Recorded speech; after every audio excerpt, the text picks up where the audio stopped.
I'm never gonna own a house. Here's a fun fact about how broken our system is. I can't own a house either, despite owning 2 successful businesses.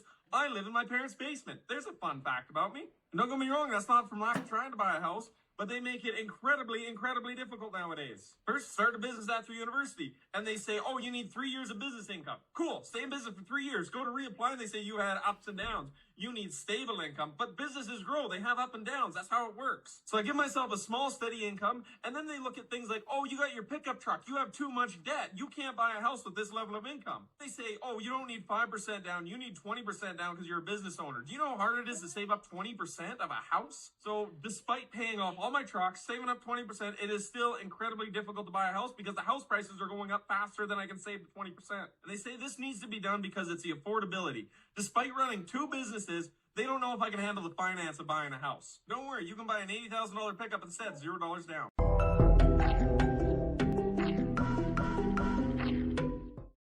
Hey, what's up guys? So today we're talking about something that's really been on my mind and probably yours too. The rising cost of owning a home in America.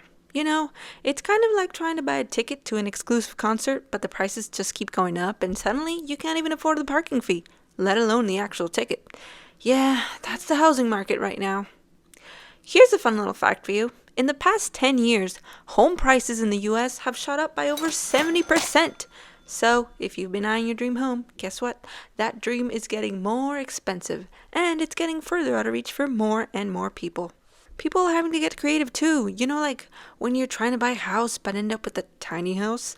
Tiny, but with a price tag that's anything but tiny. Seriously, a tiny house today can cost anywhere from $30,000 to $100,000. I will never be able to afford a house. And I'm so good with my money, right? You know, I'm making like a livable wage. I'm doing all the things. But I'm just never going to be able to afford a house. And like, I have a partner, but like collectively, unless we want to spend like literally our entire life savings on a down payment, then I don't know how we're supposed to afford a house ever. Like with a credit score like mine, so it's 825. And I will literally put it here just for some proof so that you don't just think like I'm listening to this random little girl say this big number. Like even with that, like it's not like that really even matters anymore because I feel like I'll just never be able to get a house. And like even with like an 825 credit score, when I got my truck and I had to get like my first loan, they were like, most banks were like, we won't give you a loan since this is your first one and you're only at the time 22 or 23. And then they also were like, Bank of America is who I have for my loan. And they were like, what we can give you though is a 6.29 interest rate. So I'm like, what was the point of having a good credit score? I had my credit card since I was in high school, like religiously paying it off for no reason. And let's not forget about interest rates. They've been climbing like crazy, up to 7% for a 30-year mortgage in some places, which is a huge jump from 3 or 4% they were a couple of years ago. Which means that monthly payments for a house, yeah, that's definitely going to be a lot more expensive now. Now, it may not seem like a huge deal at first, but let me show you what this actually means for your wallet. Okay, so let's say you're buying a $300,000 house last year. With a 3% interest rate, your monthly payment would have been around $1,300. Yay! But now, with that 7% interest rate, it's more like $2,000 a month. Yeah, that's an extra $700 a month going right out the window. And trust me, that $700 is probably more than your lunch budget for the whole month. I'm just checking. We're all unable to buy a house right now, right? Like, I'm not the only one who runs the numbers every single day and looks at the budget and is just like, there is no way on earth that this is potentially feasible for me. Like, I'm working with 2 very average incomes. They're not great incomes, but they're fine incomes. Incomes that 10 years ago probably would have meant that we could buy a house. I digress. Anyway, we pay rent so that we can live somewhere because when we got out of college, We had to rent so we could theoretically save money to eventually buy a home. Except rent is so astronomical that we are actually not able to save for a home. Even still though, like we don't pay as much in rent as I know other people do. We don't live in a huge city. It's somewhat affordable, even though I still think it's ridiculous. Compared to other people, it's still affordable. Okay, so subtracting that from what we bring home a month, like, yeah, there's still some money left. Except that somehow no matter what I do, because we've cut back on everything, we've cut back on groceries, eating out, we haven't actually traveled in a while. I have a freaking coffee machine at home, so I don't buy coffee out of the house. I will admit that we do get avocados, but we do get them from Costco, so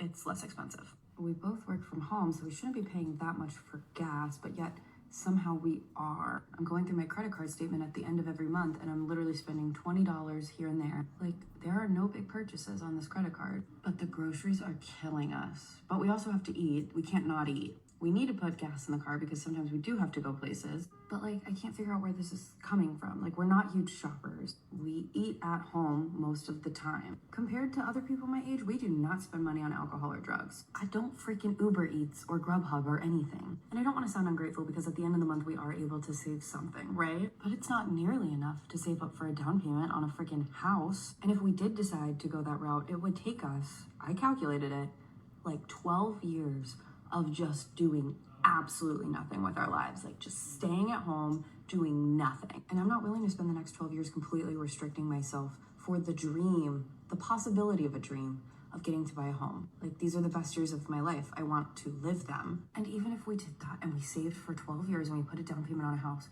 we could not afford a nice one. Our mortgage would still cost more than my rent currently. So I'd essentially be paying more for a shittier living situation than I have now. Now, you might be thinking, okay, but at least my rent is lower than buying a home, right? Nope. Because guess what? Rents are skyrocketing too. According to Zillow, in 2021, the median rent for a home was about $1,500 a month. In 2023, it's more like $2,000 or even higher in some places. So you're stuck in this no-win situation. If you buy, you're paying a lot more. If you rent, you're still paying a lot more. What the heck is going on? So the bank just told me that I can't afford a $950 a month mortgage, so I'm gonna go pay $1,400 a month for rent. And not to mention millennials and Gen Z are out here like, is there a secret house party happening that we aren't invited to? Because the average first-time home buyer is 36 years old. In 1981, it was 29. Big difference, right? What boomers have to say about what young people should be doing in the housing market today. The boomers on Twitter are all yelling about how no one buys starter homes anymore. We all want 5-bed, 5-bath houses as our first homes. And of course, everyone is telling them, like, in a lot of places, this is $500,000 now. Like, starter home prices don't exist for a lot of people, and that is true. But the point I want to make is people are not buying starter homes at starter home ages. The average age of a first-time home buyer this year is 35. Boomers were buying their starter homes in their 20s, and then they upgraded in their 30s. But the median number of years that people buying their first home today expect to live in that home is 18 years. And by definition, a starter home is one that has like 2, maybe 3 bedrooms, 1 bathroom. And again, we're buying these homes in our 30s. So it's not just a house we're living in for 3-4 years while we're roughing it, while we have 1 baby, and by the time we have 2 or 3 kids, we can move up to the house with 3 or 4 bedrooms. You're acting like we're all spoiled brats, that we don't want to spend $300,000, $400,000, $500,000 for a 1-bathroom home that we're going to have to raise a family in forever. And I know people across the world raise families in spaces much tinier in this, but just to act like young people are just entitled and are like too good to buy something like this is insane, when the actual reason is we're all in our 30s and we are planning to buy the only house we expect to ever be able to afford. Boomers were shopping for this at age 27 and they knew at age 31 they could go buy their 5-bedroom house. So, what are the solutions? Honestly, it's tough to say. Some people are talking about more affordable housing initiatives. Others are hoping that the market will cool down eventually. But if we're being real, no one knows for sure. And until then, we're all just kind of stuck figuring out how to make it work. Maybe that means living with roommates a little longer, or finding ways to save up like never before, or even considering that tiny house dream. But hey, Good news is we've got options, whether it's saving more aggressively, looking for deals in less competitive areas, or considering alternative housing models. There's always a way to make it work, even if it's not the path we imagined. So here's my advice. Stay informed, stay smart with your money, and maybe, just maybe, don't buy the first house you see because it looks like it belongs on Pinterest. Be strategic. Let me know what you guys think in the comments. Are you feeling hopeful about home ownership, or are you just in it for the renting life at this point? Alright guys, that's it for today. Don't forget to like and subscribe for more content like this. Catch you in the next one. And remember, keep your dreams big, but your home budget realistic.